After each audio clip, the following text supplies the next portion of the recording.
membuat kesepakatan kelas nanti yang akan kita berlakukan nanti. Oke, siap? Siap. Lina akan membagikan. Silakan.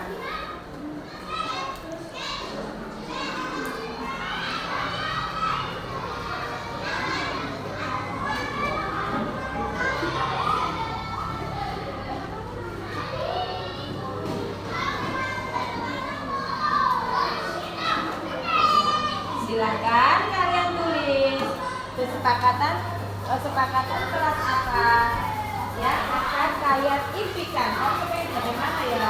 Bebas. Nah, silakan tulis. Pengen bagaimana sih kalian itu? Apakah pengen yang rame nggak? Ya, pengen kelasnya bagaimana? Silakan ditulis dulu ya. Sudah?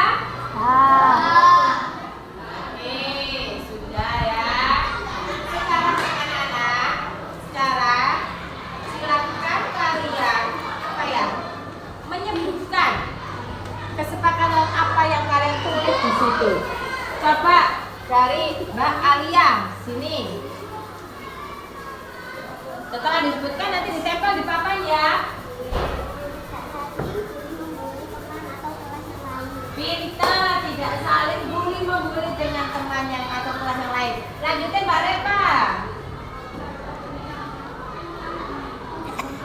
Tidak mencontek. Pintar. Iya. Coba sekarang Pak Rizky. Apa sih kesepakatan yang diinginkan? Kelasnya bagaimana? Kelas tidak boleh ramai.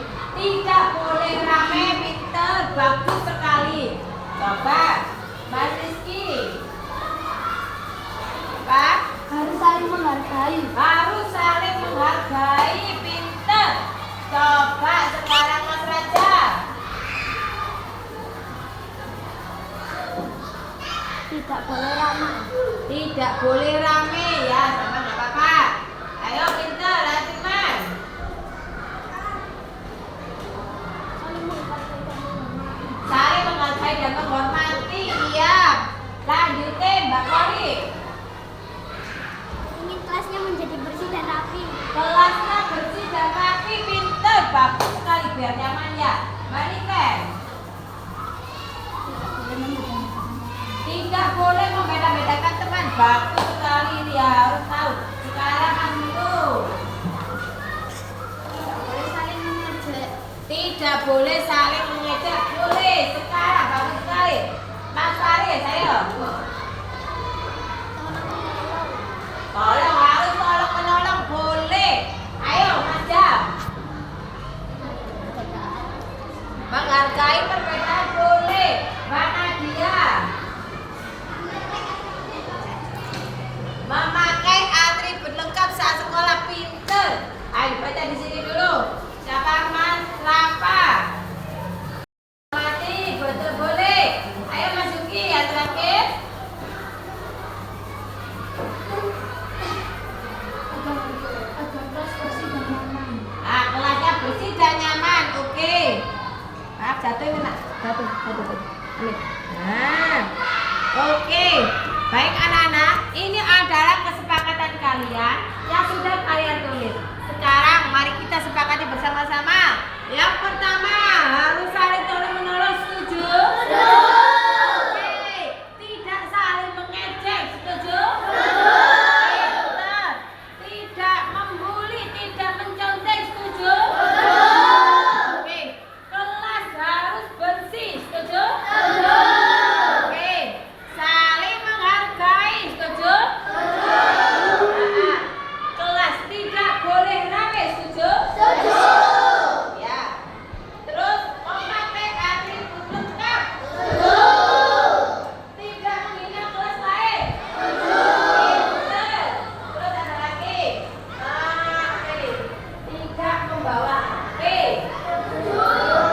Oke anak-anak ya. Itu adalah kesepakatan kalian yang sudah kalian tulis. Bagaimana? Bisa kita sepakati bersama? Ya. Jadi Bu Lina harap kesepakatan ini adalah nanti kita lakukan. Kalian mengingat. Pas sudah lakukan itu jangan sampai kalian lakukan seperti ini. Kalian lakukan harus dihindari kalau bisa, ya. Jadi harus dihindari supaya kelas kita tetap nyaman untuk dipakai belajar. Oke anak-anak? Itu aja hari ini ya. Burina berharap kalian tetap mentaati peraturan atau kesepakatan yang sudah kita buat bersama ya. Oke, Ibu ucapkan terima kasih atas waktunya hari ini. Wassalamualaikum warahmatullahi wabarakatuh.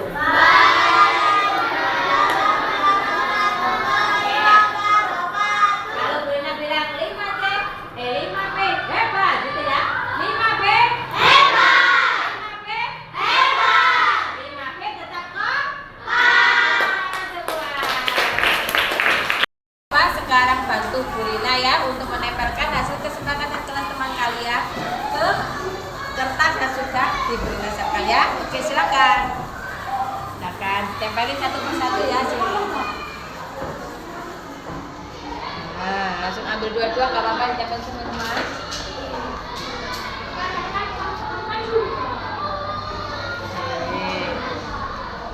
Saya bantu Burina ya. Kita buat kita tempelkan semua kesepakatan kelas kita.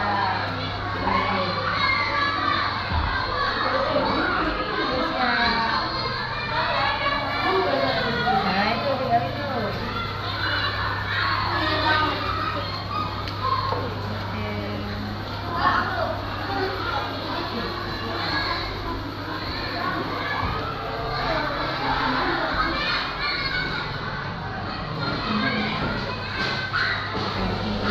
Oke, terima kasih ya sudah dibantu ya. Ini hasil adalah kesepakatan kelas 5B. Hai, perkenalkan nama saya Jaya Azura Natalia. Hari ini kami sedang membuat kesepakatan kelas.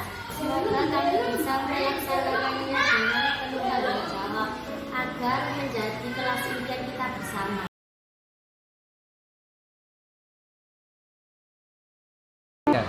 Assalamualaikum warahmatullahi wabarakatuh. Selamat pagi Bapak Ibu semua. Sebelumnya saya ucapkan terima kasih kepada Bapak Kepala SDM Kerajaan II, Bapak Samsul Huda SPDLM, beserta Bapak Ibu guru yang hadir dalam kegiatan diseminasi aksi nyata modul 1 tempat budaya positif.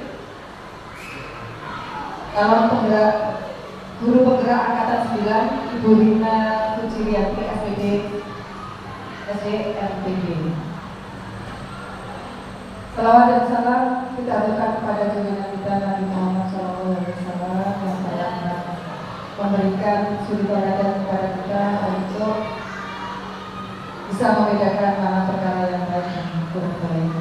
Dan Bapak Ibu, untuk acara mempersingkat waktu, untuk pertama kali sambutan dari Bapak Kepala Sekolah kita yang terhormat Bapak Samsul Huda, wakil dan Pak disilakan.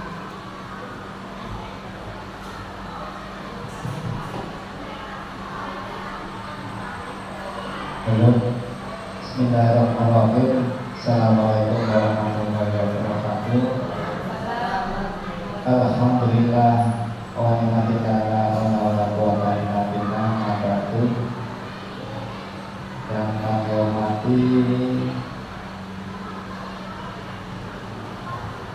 Burina Kuciriati SPD FM, guru penggerak SD Barang Kerajaan II Angkatan 9. Dalam hal ini diseminasi aksi nyata modul 1.4 budaya positif. Mudah-mudahan apa yang disampaikan nanti dapat berjalan dengan lancar dan dapat dikembangkan untuk anak didik, khususnya anak kelas 4 pada umumnya SDM Barang Kerajaan II. Karena di SD kita ini sudah ada 4 guru calon guru penggerak yang sebentar lagi akan beralih tugas, yang tiga, yang satu menyusul. Sebelum beralih tugas ke lembaga yang lain, mudah-mudahan dapat diamalkan ilmunya untuk anak didik SDN Barang Raja 2 ini, sehingga nanti sebelum beralih tugas ke lembaga yang lain, sehingga benar-benar dapat dirasakan, khususnya bagi saya selaku pemegang istilahnya penanggung SDN Barang Raja 2 ini. Juga harapan saya benar-benar ilmu yang diperoleh itu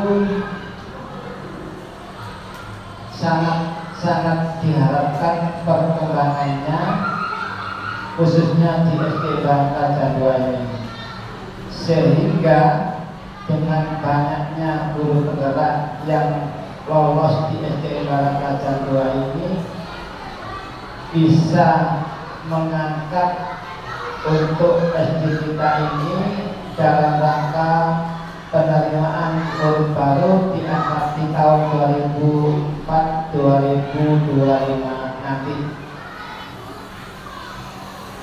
Mohon juga supaya ini nanti kita benar-benar ada peningkatan untuk penerimaan peserta didik. Untuk itu kami berpesan khususnya bagi guru penggerak, atau teknik apa yang kita lakukan nanti, sehingga tahun ajaran nanti benar-benar dapat dirasakan kita semuanya. Harapan saya murid tidak akan turun, bahkan kita naik kalau bisa. Tetap minimal harapan saya tetap 2 roger, dan kita nggak berharap untuk 3 roger karena lokasi apa ruang-ruangnya juga tidak ada. 2 roger tapi gemuk. Maka dari itu perlu persiapan dan pemikiran-pemikiran, termasuk visi dan misi dari yang ilmu diperoleh dari guru-guru penggerak ini.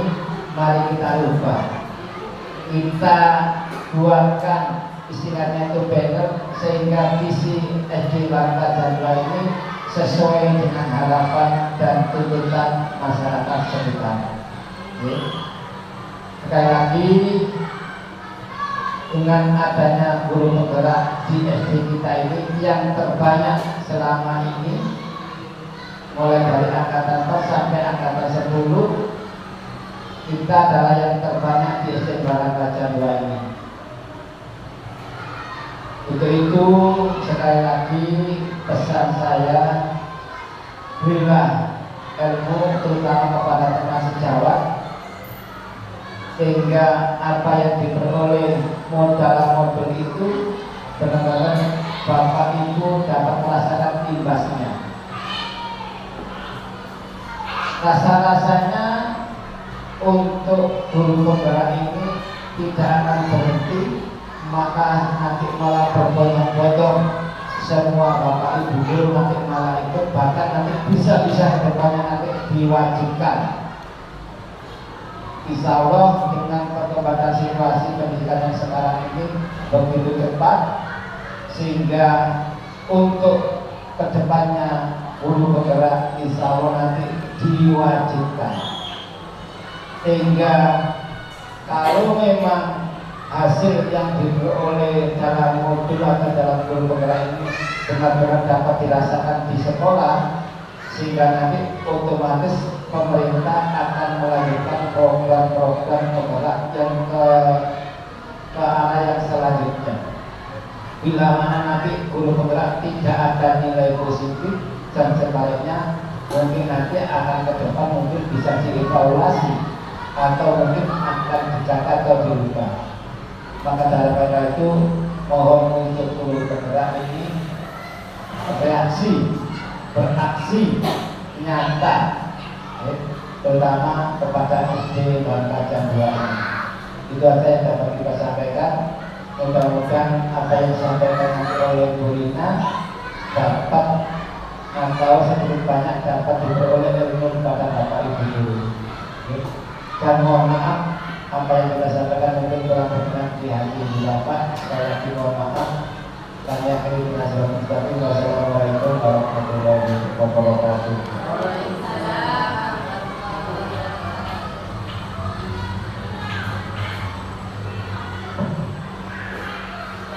Terima kasih atas sambutan dari Bapak Samsul.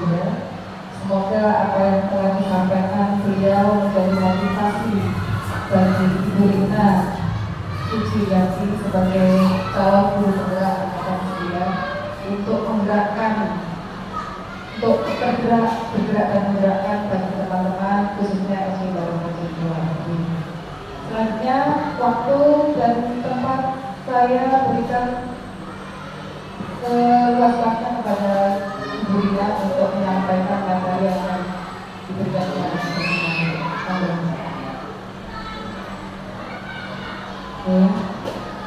Terima kasih atas pujian yang sudah ada. Terima kasih juga kepada Bapak Kepala Sekolah telah memberikan sambutan, dan juga terima kasih kepada teman-teman yang sudah mau meluangkan waktu untuk kita berdiskusi bersama. Ya, dalam hal ini saya di sini tidak menggurui, kita di sini belajar bersama. Jadi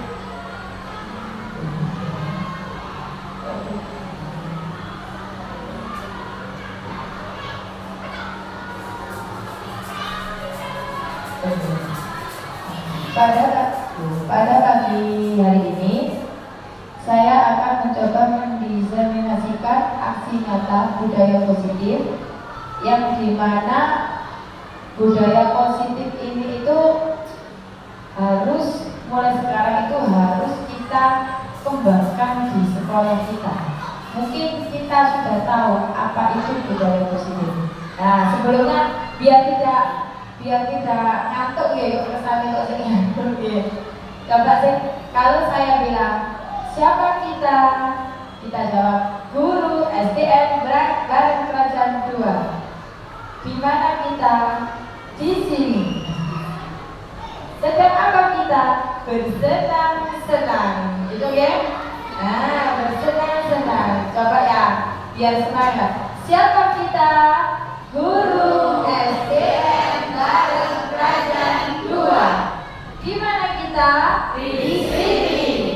Sedang apa kita? Bersenang-senang. Tepuk tangan semua. Oke, Bapak Ibu semua. Ini ada sebuah pertanyaan pemancing buat kita untuk meresapi atau mengerti tentang budaya positif. Kira-kira pemberian hukuman apakah dapat mendisiplinkan siswa? Setuju atau tidak? Setuju.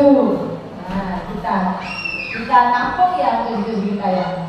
Yang kedua, pemberian hadiah atau reward bisa memotivasi siswa. Setuju tidak? Setuju. Guru bisa mengontrol peserta didik. Nah, kita tampung aja dulu. Setuju ya? Nah, seorang guru harus mampu memberikan solusi bagi siswanya. Nah, setuju. Kita sekarang, kalau setuju kita sekarang ini. Nah, ini tentang pengontrolan diri. Mungkin dulu sudah pernah lihat ya. Ada kepalan tangan. Setiap kita pasti punya atau pasti pernah mengepalkan tangan. Dan kepalan tangan itu pasti meskipun kita punya sesuatu yang kita miliki, ketika ada teman kita yang meminta, itu pasti meskipun dibujuk, dirayu, disuap, atau bahkan diancam sekalipun, kita pasti akan berusaha untuk tidak memberikannya, ya kan? Karena apa tidak diberikan? Karena apa kita tetap mengepalkan tangan? Bisa itu? Kenapa harus mengepalkan tangan terus?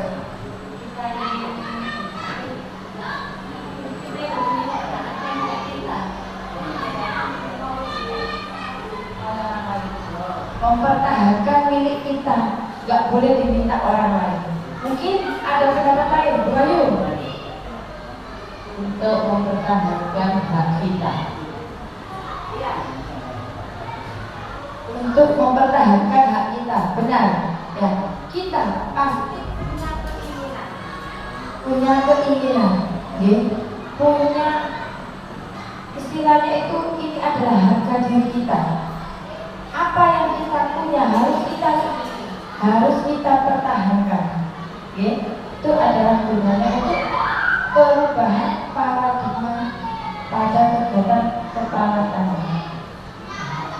Di sini, menurut Dr. William Glasser tentang perubahan paradigma belajar, yaitu teori kontrol.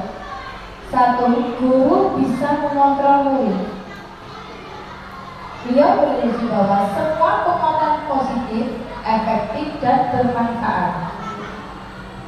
3. Ilusi bahwa kritik dan membuat orang merasa bersalah dapat menghilangkan karakter. Pendapat beliau. Yang 4. Ilusi bahwa orang dewasa memiliki hak untuk memaksa. Kira-kira jenengan kalau dengan teorinya William Glasser ini setuju apa tidak? Setuju. Berarti orang dewasa itu memiliki hak untuk memaksa. Gitu. Kita sebagai orang dewasa, apakah mempunyai hak untuk memaksa peserta didik kita? Tidak, ya kan? Nah, inilah beberapa teori-teori dari ilmuwan yang berpendapat tentang perubahan paradigma belajar. Saya lanjutkan. Ini tentang disiplin positif, juga menurut Dr. William Glasser. Anda tidak bisa mengontrol orang lain, hanya Anda yang bisa mengontrol diri sendiri. Nah, jadi kita, ibarat kita sendiri, kita tidak bisa mengontrol orang lain untuk berubah. Maupun dipaksa seperti apapun, kita tidak bisa mengontrol. Siapa yang kita sendiri, atas kesadaran kita sendiri untuk berubah, sampai semua perilaku memiliki tujuan. Nah, saya lanjutkan dulu ya. Apa itu makna disiplin? Kita mungkin tahu disiplin ya. Disiplin itu tepat waktu, gitu ya. Itu kalau kita tahu seperti itu contohnya. Nah, kita ulas apa itu makna disiplin.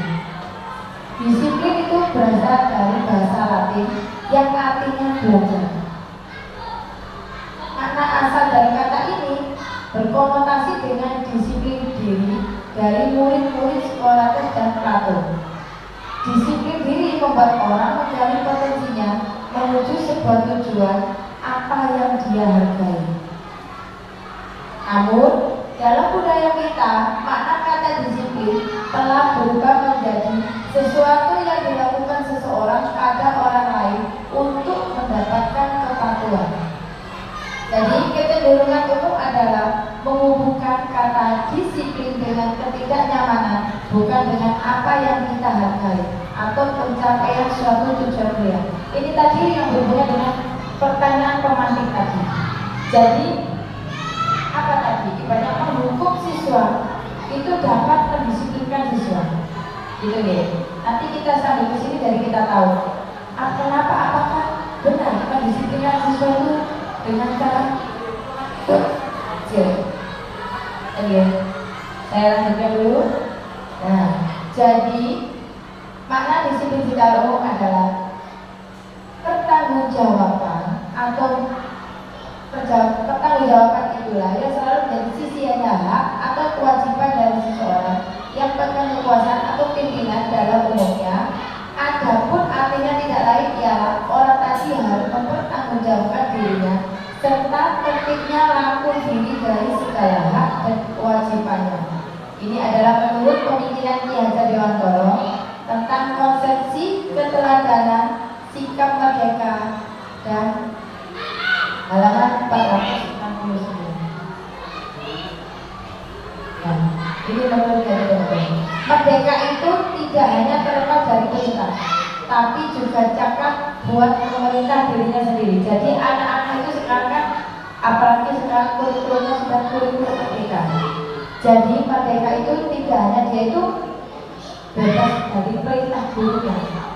Kita melakukan pembelajaran juga harus memerdekakan murid. Jangan ibaratnya kita memberikan pembelajaran itu, anak-anak itu harus nurut sama kita. Jadi kita bebaskan dia mencari jati dirinya, sehingga dia juga tidak hanya terlepas dari perintahnya tadi, tapi juga cakap buat pemerintah dirinya sendiri.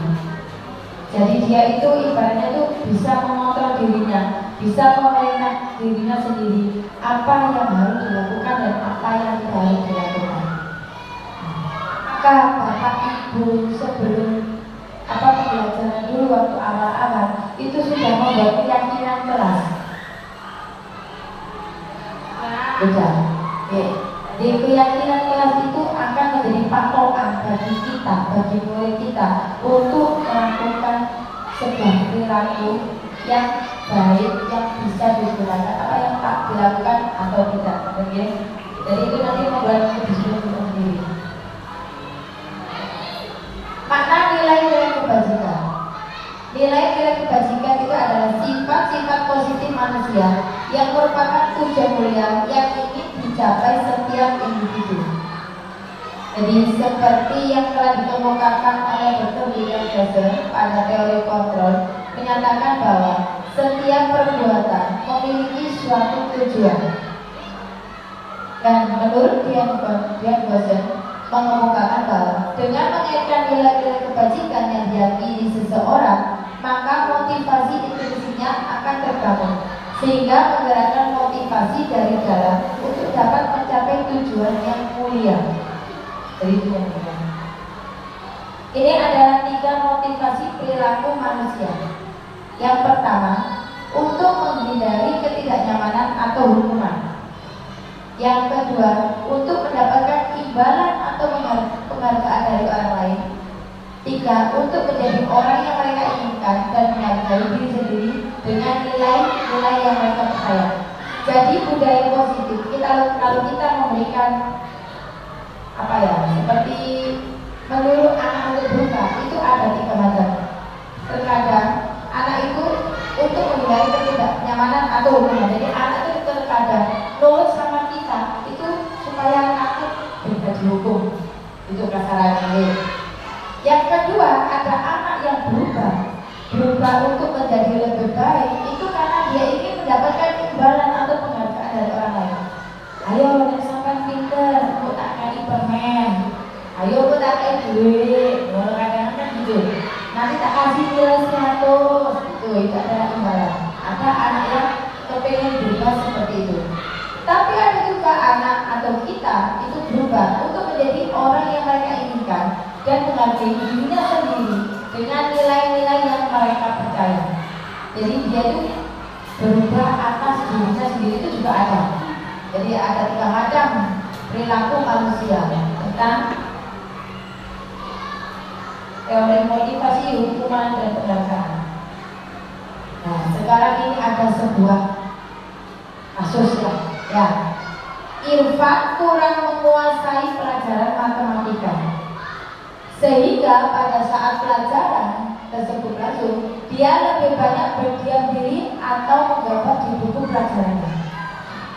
Pada saat guru matematikanya Pak Seno menanyakan pertanyaan, Irfan menjadi gugup dan tak sengaja menjatuhkan tasnya dari kursi, serta tiba-tiba menjadi gagap pada saat berupaya menjawab.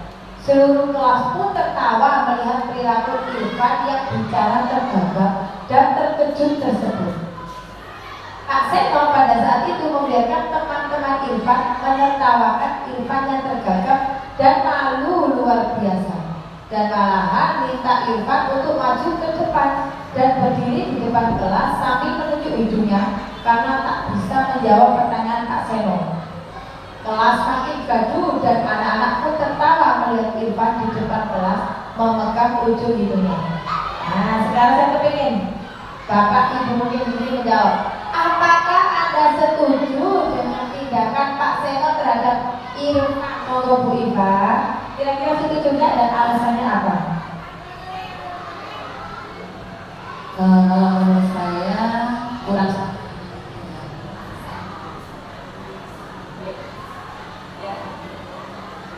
Kurang setuju?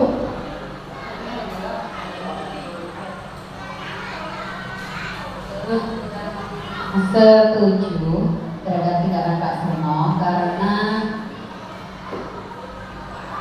Seno ini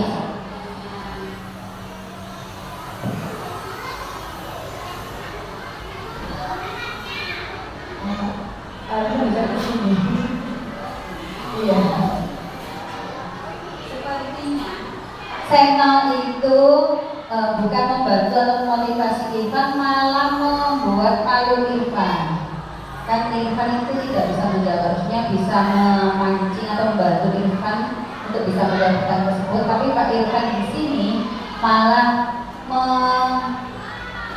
membuat malu Irfan, apalagi disorak-sorai oleh teman-teman. Itu menurut Ya, terima kasih tepuk tangan buat Bu Iva. Terus, menurut Anda, tindakan Pak Seno terhadap Irfan ini adalah hukuman atau konsekuensi? Mengapa? Coba Bu Anis.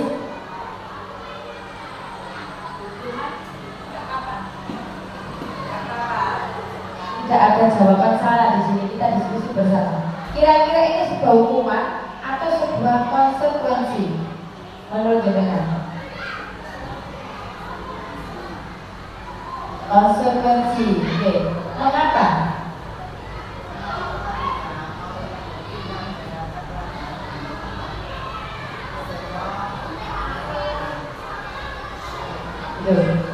Karena Irfan tidak mendengarkan Pak Seno ketika pelajarannya.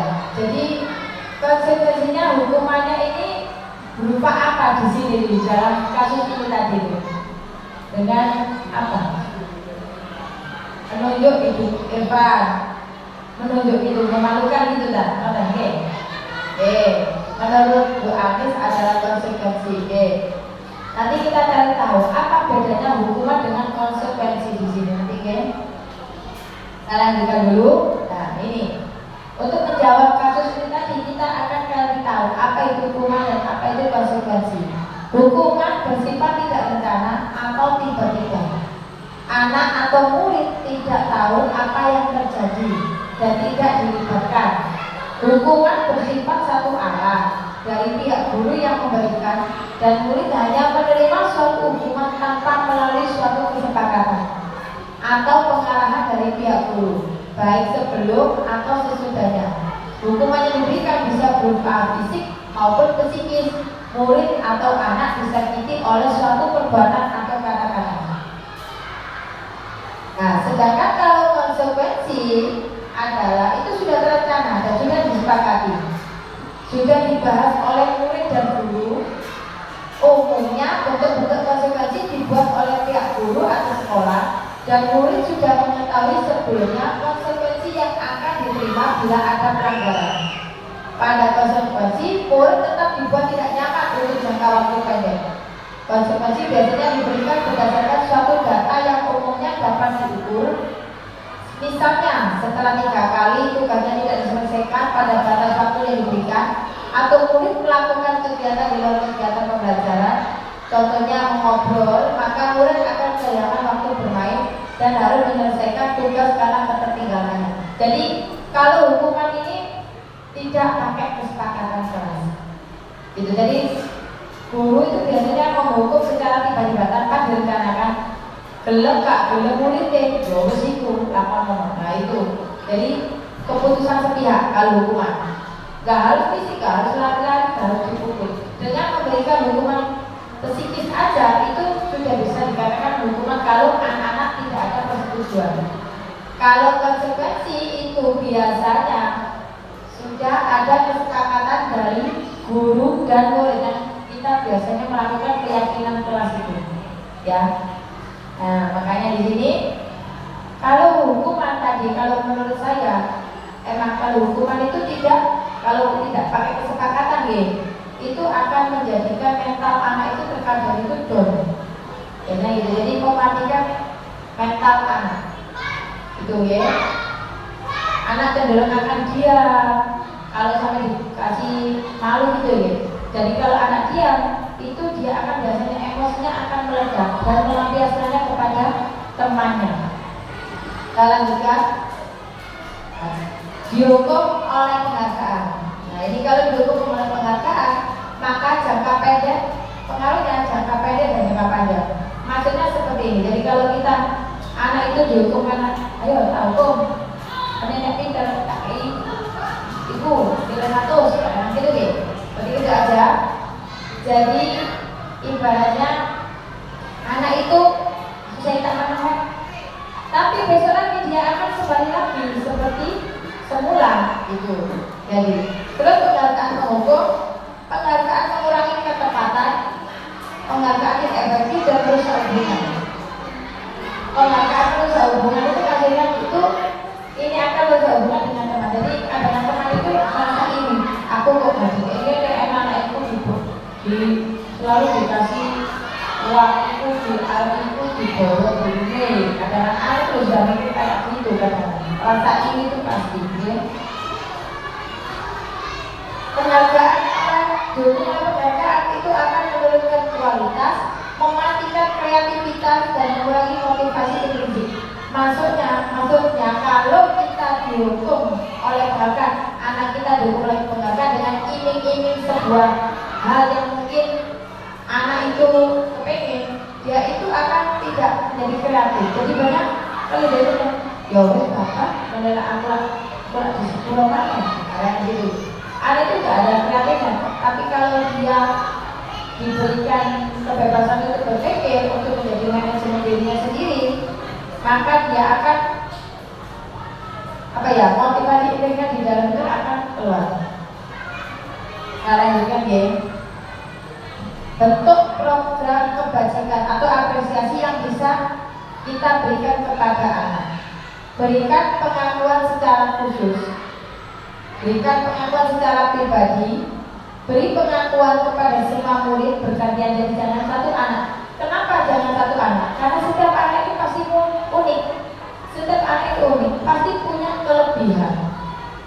Gak ada anak itu bodoh, katakan gitu.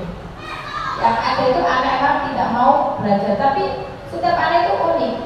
Dia mungkin kurang dalam pengetahuan, tapi dia lebih dalam keterampilan. Mungkin dia itu di keterampilannya jelek, di pengetahuannya jelek, tapi dia di dalam sikap kedisiplinan yang bagus. Jadi kelebihan anak-anak itu berbeda-beda, tergantung dari karakteristik siswanya. Beri pengakuan secara konsisten. Konsisten maksudnya itu tetap, jangan berubah-ubah. Kok sekarang dikasih pengakuan kamu pintar sekali, besoknya ternyata anak itu akan belemi sifatnya dari nilainya jadi jelek. Kamu sekarang loh kok bodoh, kok dapat nilai elek lah. Kita itu sebisa mungkin mungkin saya juga belum kita kurangi sebisa mungkin dari sekarang untuk menghindari kata-kata yang mungkin akan menjatuhkan mental siswa. Terus yang terakhir fokus pada proses. Proses maksudnya anak itu berubah tidak mungkin langsung dalam waktu dekat. Segagal-gagalnya anak itu pasti membutuhkan proses untuk menjadi lebih baik. Jadi fokus pada proses kita untuk merubah anak menjadi menggapai tujuan yang dia inginkan. Nah ini contoh untuk apresiasi kebajikan. Umpamanya kita kasih omongan-omongan, kemarin ibu perhatikan itu kamu kok rasa empatimu besar sekali ya, sampai-sampai kamu saat mau menolong murid baru yang ada di kelas kita. Nah kalau jenengan melihat anak yang suka menolong, kasih penghargaan seperti itu, dengan pengakuan seperti itu, anak itu sudah menemukan jadi dirinya. Oh iya, saya tadi sikapnya baik ini. Saya menghargai kepedulianmu pada saat kamu membantu teman-temanmu di tugas kelompok. Nah, ini adalah contoh-contoh kalimat untuk memberikan pengakuan atau apresiasi. Terima kasih untuk rasa tanggung jawabmu pada saat kamu ngomong kata-kata yang berserakan di lantai. Nah ini pokoknya kalau kita melihat anak itu membersihkan, nah, kita memberi pengakuan, memberi penghargaan seperti ini aja sudah anak itu apa ya? Ibaratnya itu sudah bangga dengan sikapnya, gitu ya. Ya, kan? Nah, mencatat lah ini tindakan guru. Ini menurut jenengan. Nah ya. Mencatat 100 kali di dalam buku kalimat. Tadi sudah saya kasih pengertian tentang hukuman dan konsekuensi.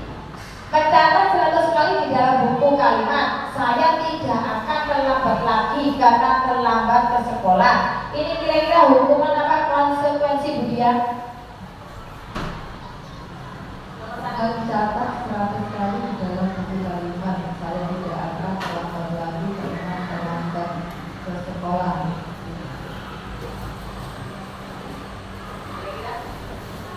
Menurut saya di sini adalah hukuman.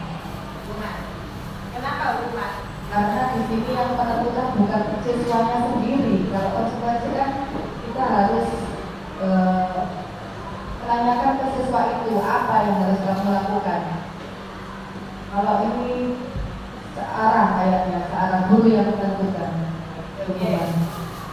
Kita simpan dulu ya. Jadi menurutnya itu adalah hukuman. Yang kedua ada hukuman kedua atau konsekuensi.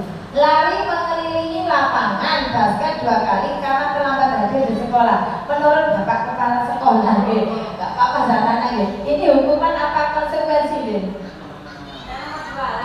Lari mengelilingi lapangan basket 2 kali karena terlambat hadir bersama dengan yang bersatu tadi hukuman. Hukuman, kenapa Pak? Gak boleh mestinya kan ulama kan bisa yang berdiri kayak nanti ditanya dan sebagainya ya. Tapi nanti kalau memang sudah sering kali ya mungkin bisa dibuat hukuman. Tapi sekarang itu yang tahap awal istilahnya dinasihati dulu sehingga nanti tidak terulang. Kecuali kalau sudah dinasihati dan nanti terulang-ulang baru sedikit diberi hukuman yang pantas istilahnya tidak memberatkan ulama. Oke, maksud. Yang ketiga, murid diminta untuk push up 15 kali karena tidak menggunakan masker ke sekolah. Ini adalah hukuman apa konsekuensi Bu Yim? Alhamdulillah, terima kasih Bu Rina atas waktunya. Menurut saya push up 15 kali itu hukuman karena fisik ya, tidak mendidik, nanti akan ke depannya akan bermasalah. Terima kasih. Ya, sangat tegas sekali jawabannya. Tidak ada hukuman karena itu fisik, ya. Yang lain menggantikan kertas tugas teman yang telah dicoret-coret, hukuman apa konsekuensi?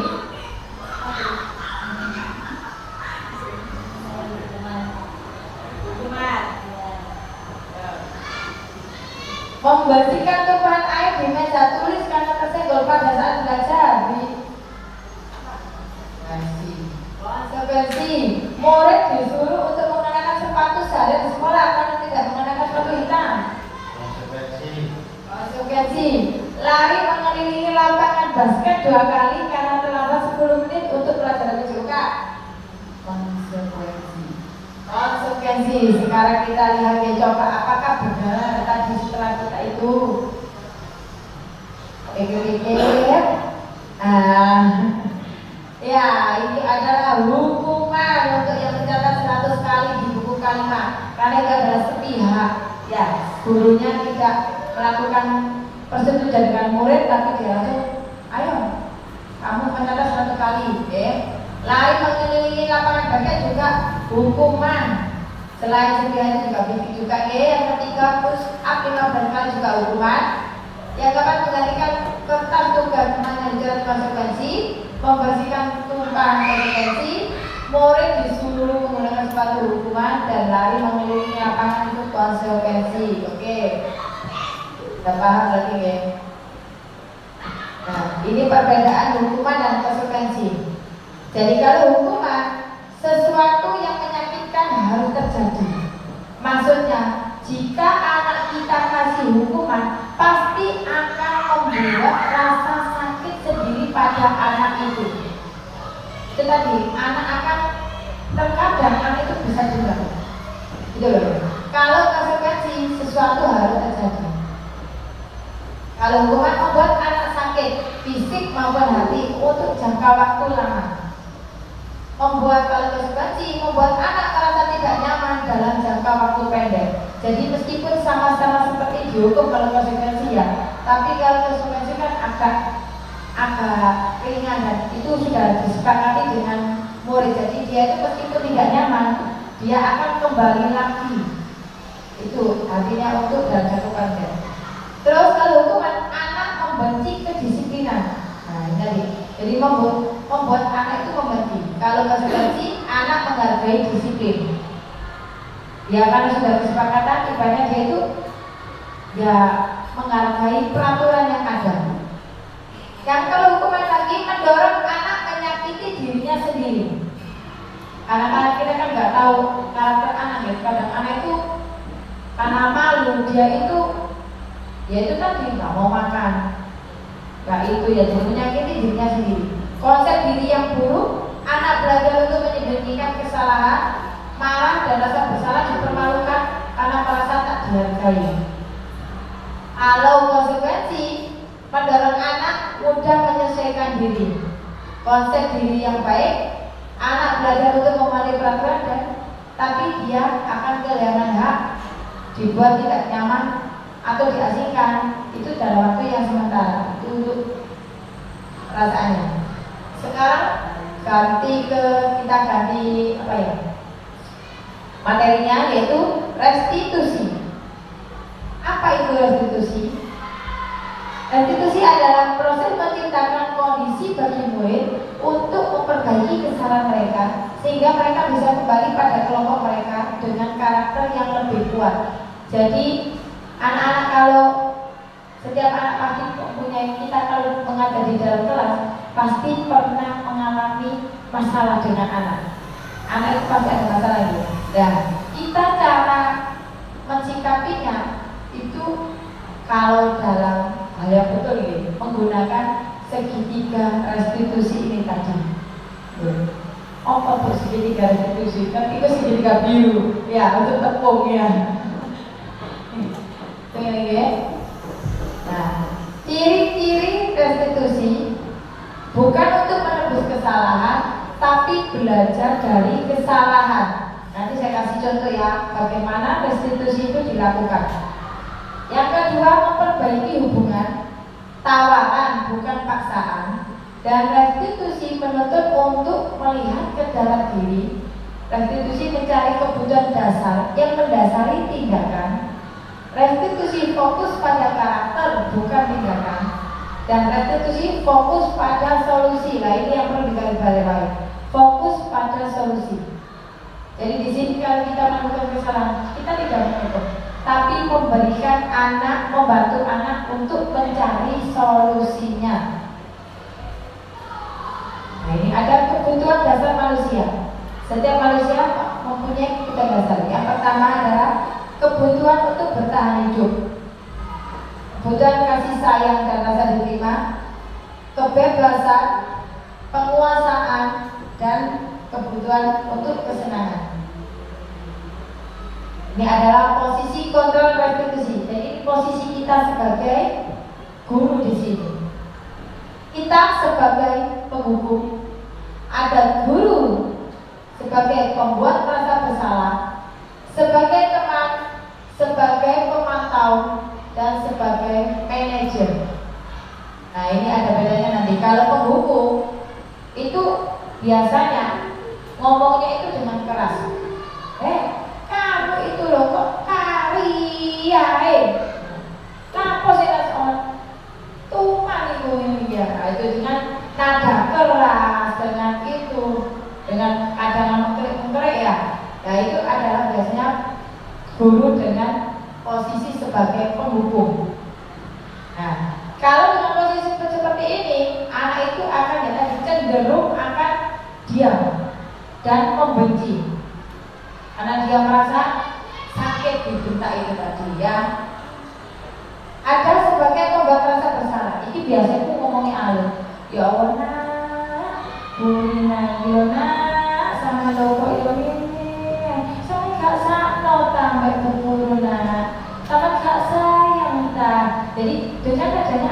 halus. Dengan di sini anak itu biasanya diam kok, dia merenungi, tapi dia nggak apa ya, dia juga akan berontak pada akhirnya karena dia merasa bersalah, jadi minder, nggak wani lapor, aku milih untuk wasi, ya. Ada yang sebagai teman. Nah, kalau sebagai teman kita mengajak siswa itu ngomong dengan dari hati ke hati, ya, kayak koncone dewi. Dengan seperti itu, kalau dengan seperti teman, anak itu menjadi lebih akrab, menjadi terbuka dengan kita. Bagian pemantau kita itu melihat aja, ya, tidak melihat toh, tapi kita memberikan apa ya, oh hari ini kayak ini, oh hari ini kayak ini, itu pemantau. Baru kalau sudah itu kita kumpulkan, pemantaunya tidak harus dengan diri kita sendiri, tapi terkadang dari bulan itu loh Bu, si anak ini itu kayak begini ya, itu kita sebagai pemantaunya, baru nanti kita panggil anak itu. Yang terakhir sebagai manajer ini, anak-anak itu kita sebagai guru ibaratnya itu memberikan anak-anak itu rasa tanggung jawabnya sendiri.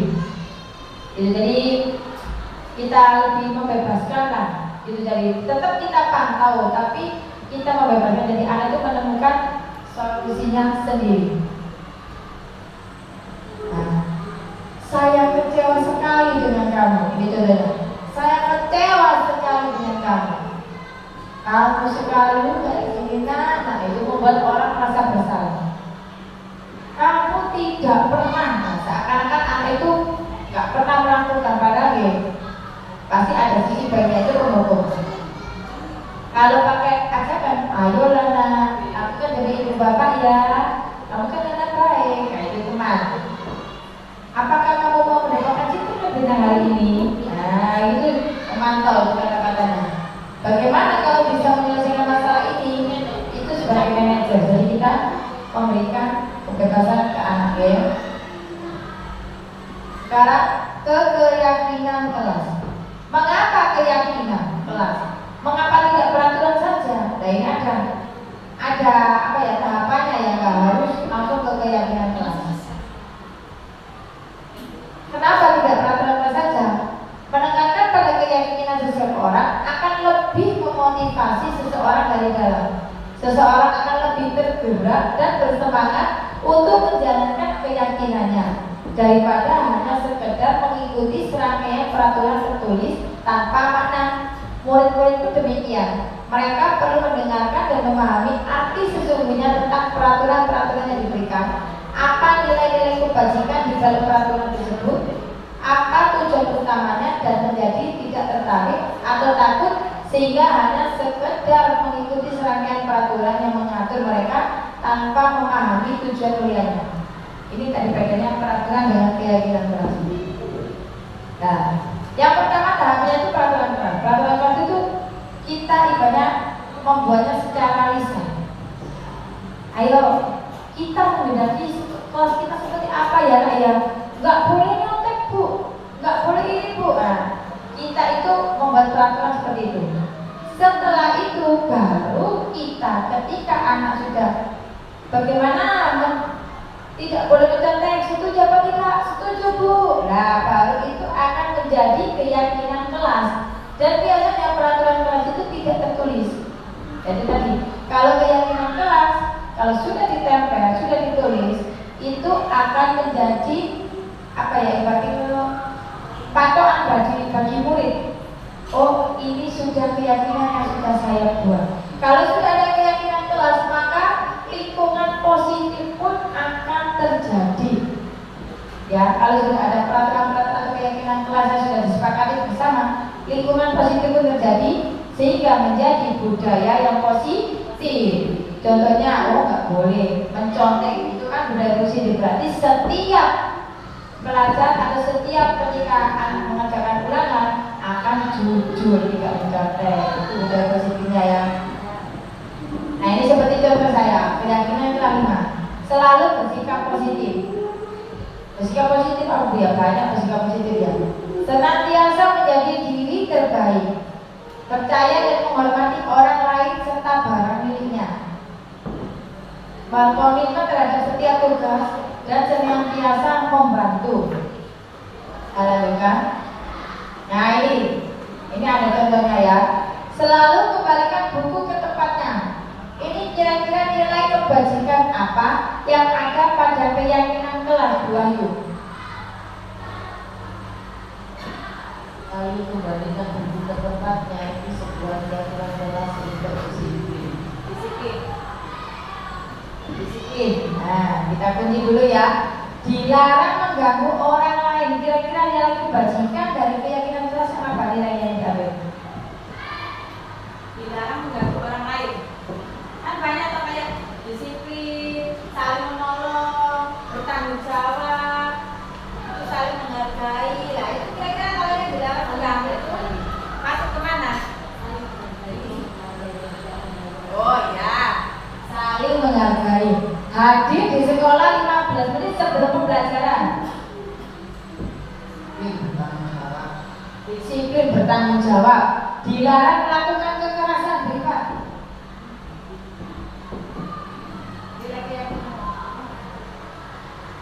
Kasih sayang. Kasih sayang. Nah, kita kunci dulu makanya. Dilarang menggunakan narkoba, Bunda. kira-kira nilai keyakinan itu apa? Nilai kebajikan apa yang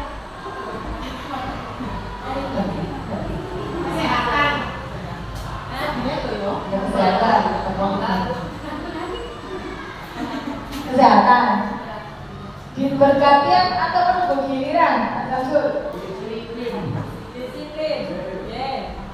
Gunakan masker. Apa? Kesehatan. Jangan berlari di kelas atau koridor.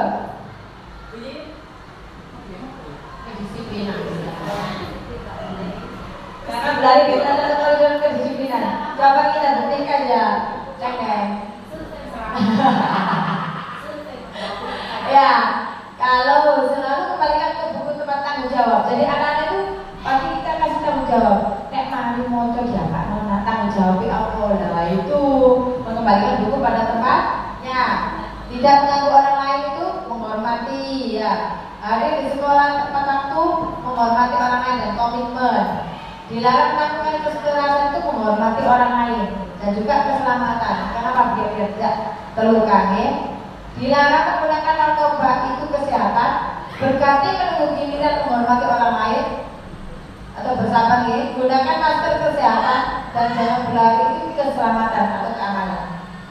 Lanjut ya. Nah ini segitiga restitusi. Jadi seperti tadi untuk pemecahan masalah. Segitiga restitusi adalah suatu proses dialog yang dijalankan oleh guru atau orang tuanya, bisa guru dengan murid, agar dapat menghasilkan murid yang mandiri dan bertanggung jawab.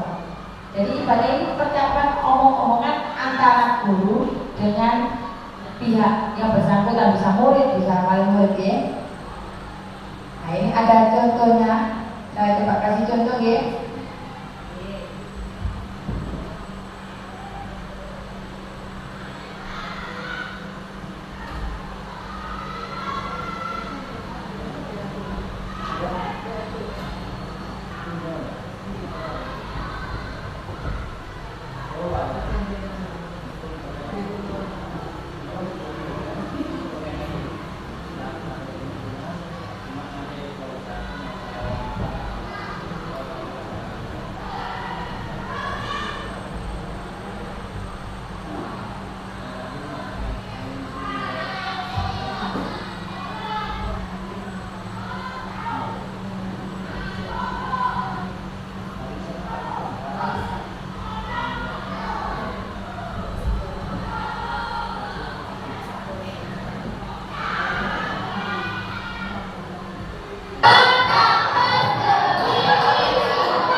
Kaira ini tadi adalah seorang ketua kelas.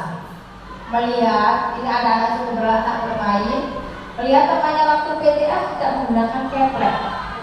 Nah, si Kalisa ini rencananya hanya ingin menegur, kenapa nggak memakai keplek? Tapi temannya marah dan tersinggung. Itu karena nggak mau mengambil atau membeli keplek yang baru. Nah, kira-kira kalau saya kasih solusi seperti ini minta ya.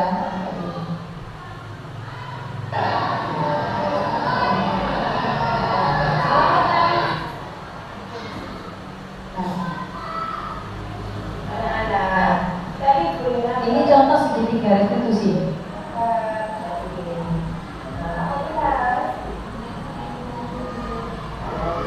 Saya pertama adalah karena segitiga restitusi ada di kata apa? Yaitu menstabilkan keadaan, ya, memvalidasi tindakan yang salah.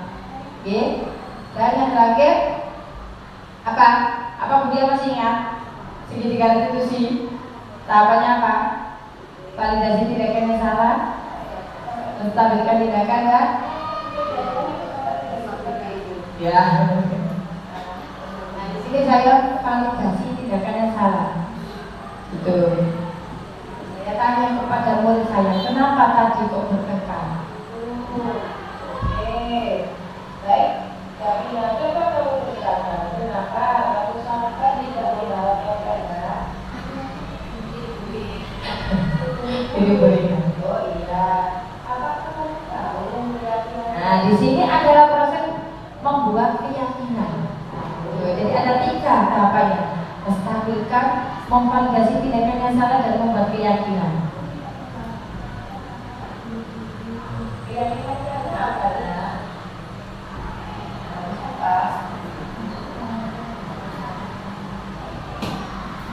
Oh, oke. Baik, itu bukan apa yang aku inginkan setelah kejadian itu. Aku suka karena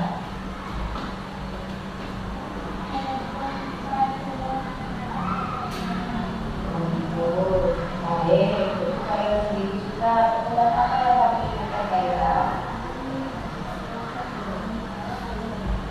Kita menanyakan kebutuhan siswanya. Kira-kira apa itu? Oke, Katina, kebutuhannya Kaira, ini katanya mau kembali. Apakah kamu bisa memperbaikinya? Pakainya sendiri.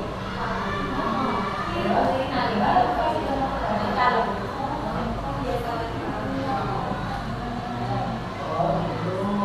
Tentu saja boleh. Bagaimana Kaira? Jadi apa? Tentu saja boleh membantu. Nanti kalau memperbaiki Kaira yang susah.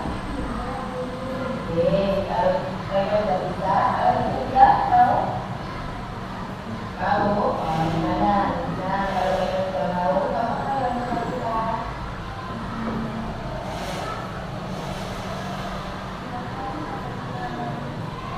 Oke, baik anak-anak, kalian sudah mencari solusi bersama atas usul dan saran kalian masing-masing.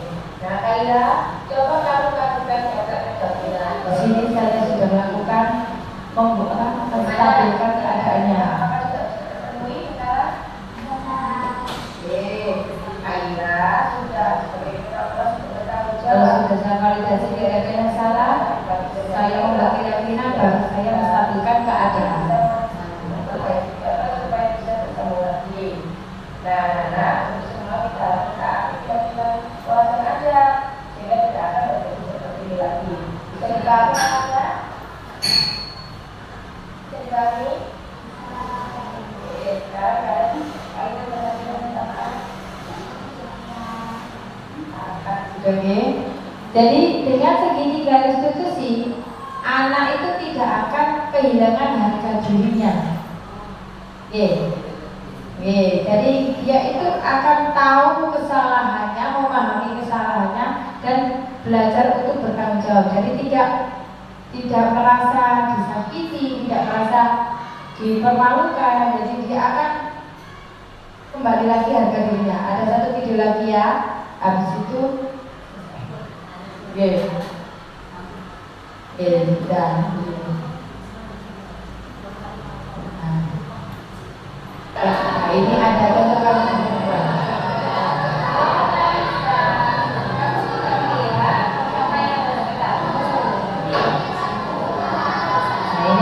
Validasi yang salah. Saya melihat anak ngawur dalam membuang sampah. Oke?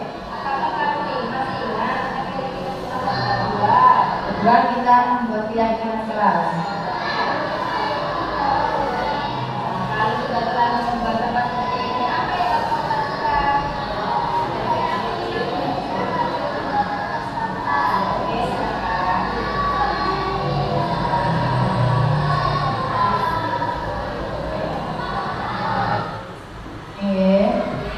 Itu sudah sampai itu baru yang terakhir akan ini yang stabilkan keadaan. Jadi setelah saya kasih tahu apa yang salah, kalau perbaiki dan terjadi tidak akan mengulangi lagi.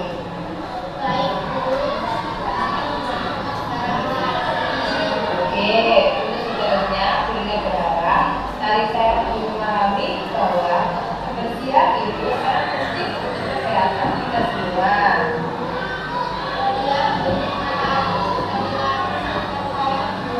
Ya, sama-sama ya. Sekarang kamu boleh duduk. Oke. Nah teman-teman, banyak materi itu sudah selesai ya. Alhamdulillah sudah selesai. Untuk sekarang adalah sesi tanya jawab.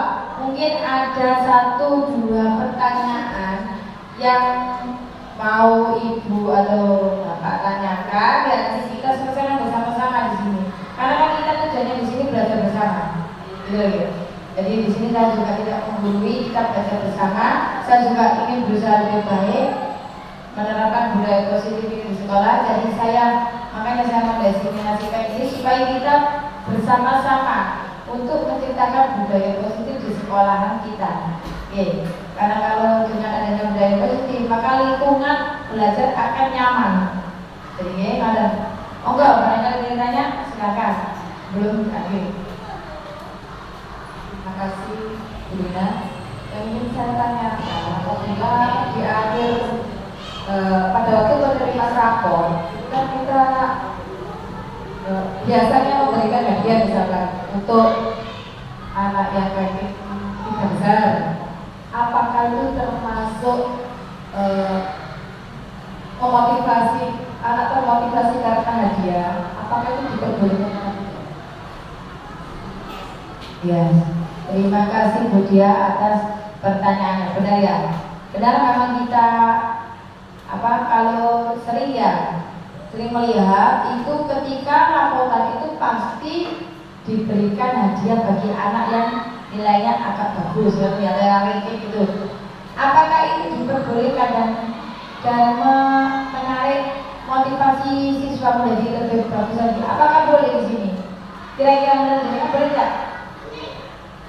Boleh saja boleh saja. Tapi itu tadi kan di situ tadi ada memberi penghargaan. Jadi kalau kita memberikan penghargaan tadi, anak itu berubah termotivasi, tapi karena ingin mendapatkan sesuatu saja, dan itu jangkanya pendek. Jadi jangka pendek maksudnya itu ya, itu kadang bisa ya jangka pendek itu, terus aku minta ini mana, itu. Tapi ada yang jangka panjang itu akan dilakukan seterusnya, gitu. Jadi ada 2 macam, gitu ya, jangka pendek dan jangka panjang untuk melakukan penghargaan seperti itu. Tapi boleh, karena itu akan membuat semangat anak itu menjadi lebih lagi, gitu. Mungkin ada lagi yang ditanyakan lagi, monggo. Bu Ayu, ada yang ditanyakan? Apa Pak Bri, Pak? Cukup? Bu Santi, Pak Adi cukup? Mungkin ada saran. Nah ini, sekali kan ada pertanyaan sekarang, mungkin ada saran tentang budaya positif atau tentang presentasi di sini biar lebih semangat lagi. Mau Pak Pak yang masuk? Ya iya, terus memberikan saran kritik kan harus itu. Ya kita sama-sama belajar di sini. berdiri dong biar kelihatan di kamera.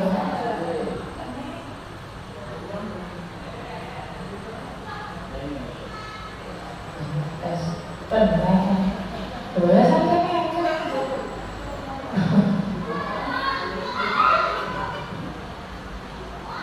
tes satu dua. Sini bisa ya. Ayo dari sini Bipa.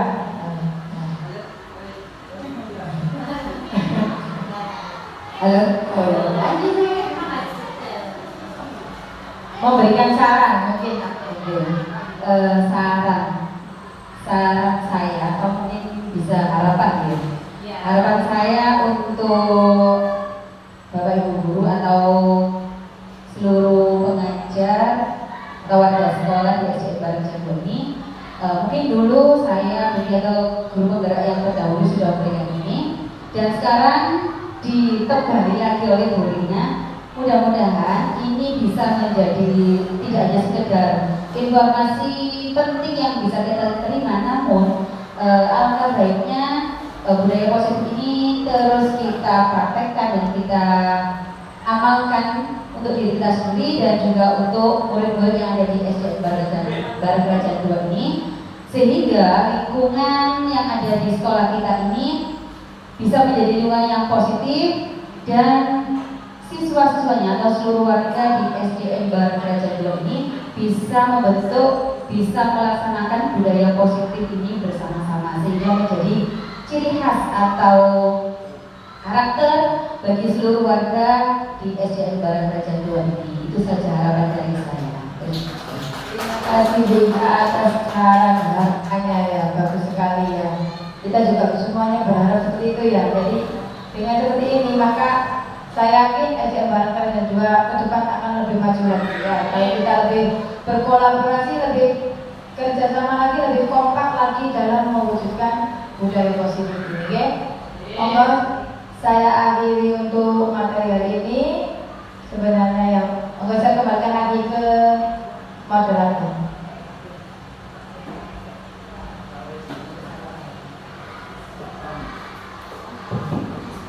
Terima kasih atas ilmu yang disampaikan oleh Bu Rina. Semoga bermanfaat bagi kita, khususnya Bapak Ibu SDN Bareng Kerajaan II, dan untuk siswa-siswi kita semua. Semoga menjadikan lingkungan budaya positif yang baik dan